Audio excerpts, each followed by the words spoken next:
I remember when I was a kid, about 12 or so, I had a couple of friends. They were a little younger than me. We lived on separate cul-de-sacs, but it wasn't hard to reach the other one for either of us. You see, there was a small forest-like area between the two, and we'd simply weave through the trees and find a beaten path in order to get to one another. There was even an old tree house that we would all sit in. We'd tell each other stories, some scary, some silly, and often spend hours there. But as time went on, things seemed stranger and stranger. I remember chatting with Dylan. He was always a bit of an oddball. When his brother and I were about to walk through the forest to head to my house, Dylan just shook his head. Dad told me this is a bad place. We should take the long way. Trey, his older brother, just laughed. Don't be such a chicken. We've been through here a lot. If nothing bad happened before, why would it happen now? But what about the law of probability that you told me about? Dylan looked at me almost pleadingly, as if begging us not to go through. I'm willing to take my chances. Being the big sister figure of the group, I was usually the one the two boys looked up to. They both followed me without question. Ew, something smells like rotten eggs, Dylan complained and covered his nose. Dylan, don't complain. You just farted. Trey held his nose and made a face at his younger brother. As for myself, I just had this weird feeling that something wasn't right, so I stayed quiet. I didn't want to scare them. We'll skip the treehouse this time. I'd rather not be stuck in a tree with someone with gas that noxious. Both of the boys laughed, and I gave a half-hearted smile. We went to their house, owned by their grandma, a very religious and preachy type, who was all but shy about disliking me. I never understood why she hated me so much, but I never will. She's 6 feet under now. What's that smell? The grumpy old woman mumbled. Trey and Dylan just pointed at each other. Lavida, their grandmother, just gave me a hateful glare. It's her. She brought the devil into this house. She needs to be baptized and prayed for. I just stared blankly at her. She was holding her crucifix necklace and mumbling something as she walked, or waddled, back to her bedroom. Some televangelist program was on. She flopped down on her bed and was reading a romance novel while her television was blaring. Sorry about that, Trey said with an embarrassed grin. It's all right, I'm used to it. I rolled my eyes and we did the usual. We all just plopped down in the living room and played video games. Dylan and I would take turns. When Dylan didn't play the game, he was playing with his action figures, and when I wasn't playing, I was drawing dragons. When it was time for me to go home, since we had school the next day, they came with me through the forest. I could tell that Dylan was scared. His jaw was clenched shut, and his big blue eyes were shifting around. Trey just kept giving him hell. It was starting to get dark, but there was just enough light for me to see the path I would follow. I thought I saw hoof prints. I disregarded it, just mentally writing it off as prints left by a deer, despite their size. The deer in the area weren't very big. I just felt the hair on the back of my neck rise. I knew I couldn't fool myself. Let's hurry, I said, as calmly as I could. Trey and Dylan both hated when I got that sound to my voice. They knew something was up. What's wrong? Trey always got worried about me when I sounded serious. I'm hungry, and my mum probably just made something good for dinner. I tried so hard to dismiss his worry. It seemed to work. I just started walking faster, and the two boys caught on. They kept up with me, and when we finally arrived at my house, I just told them to stay until my dad got home to drive them back. Surely enough, my lie wasn't exposed. My mum made pretty awesome meatloaf, so we all ate, and the pair forgot about how strange I acted in the woods. When my dad got home, I just told him to drive them home so they wouldn't get in trouble. "What's wrong?" my mum asked me. I froze in mid-bite of my dessert. She could always tell with me when something was off. I was much closer to my mother than I was my father at that time. I never was very good at lying to her, so I just said it and got it over with. "Well, you know the woods we cut through?"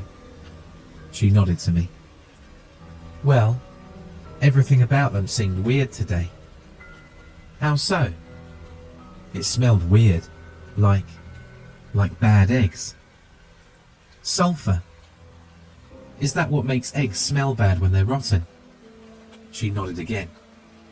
And I felt like someone was watching me when we left. You know, that reminds me of reading about demons when I was a kid. I don't believe in those sort of things anymore. I'm sure it was just your imagination. She curled her arms around me in a gentle hug. "Now get to bed. At least tomorrow's Friday." I knew she was trying to reassure me, but I was still nervous. I had a restless sleep. I couldn't help but toss and turn, and I kept waking up. Every time, I swore I heard scratching on my window. My cat even got irritated with how much I was wiggling and hopped off the bed, giving me a baleful glance. It was 5 a.m. I got ready for school 2 hours early, and I just drew until I ate breakfast and had to get on the bus. Trey and Dylan sat with me, and we just chatted casually until Dylan piped up with something that threw me off. "What do you know about demons?" His blue eyes were wide with youthful curiosity. "I know they're bad, and we should stay away from them." He just nodded and leaned on me drowsily. After we got off the bus, it was a normal day at school. Boring. When Trey came to sit with me, he just said that he'd need me to come by to help him with his math homework. I didn't mind so much. When I arrived at home, I asked my mum what I should do to defend people from demons. She gave me an odd look and just handed me a salt shaker. "Just sprinkle it around if you get scared, okay?" I nodded. These were the days when I thought Mother always knew best. I don't always think so, now that I've gotten older, but being a child gave me so much faith in my elders. Trey and Dylan showed up at my door before I could start heading towards the forest. "B, something's weird in the forest. Like, really weird." "Stop screwing around, Trey." "No, I mean, it's all dark and stuff." Trey was always trying to pull pranks on other people, so it was normal for me to disregard something like this. I turned to look at Dylan, who never liked playing along.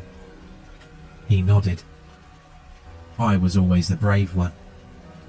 I stepped out in front of them, armed with my salt shaker. He was right.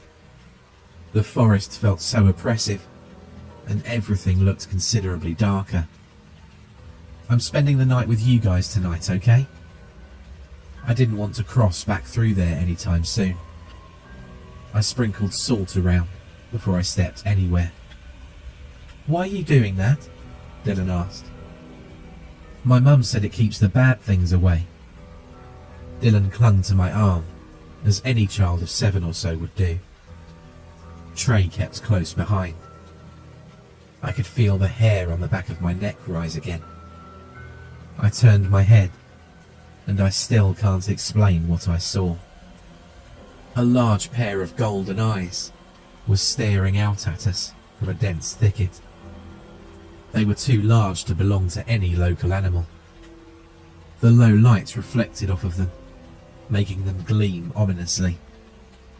I heard the crunch of branches and leaves crushing under the weight of whatever it was that was watching us so intently. "Run," I demanded. The two boys gave me wide-eyed stares. "You heard me. Run!" They didn't argue.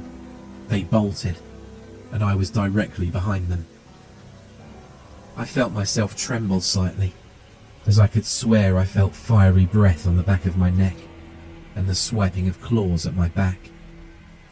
I thought I heard the fallen leaves and twigs cracking and crunching beneath its feet. But as I stepped out of the forest and into the sunlit street, it felt as though a cool breeze blew away my pursuer. Peering over my shoulder, the forest still looked shadowy and unwelcoming. Needless to say, Trey, Dylan and I never went back to that treehouse again. When I showed up on their porch, I was short of breath, panting, and finally dropping down to the wooden surface so I could rest.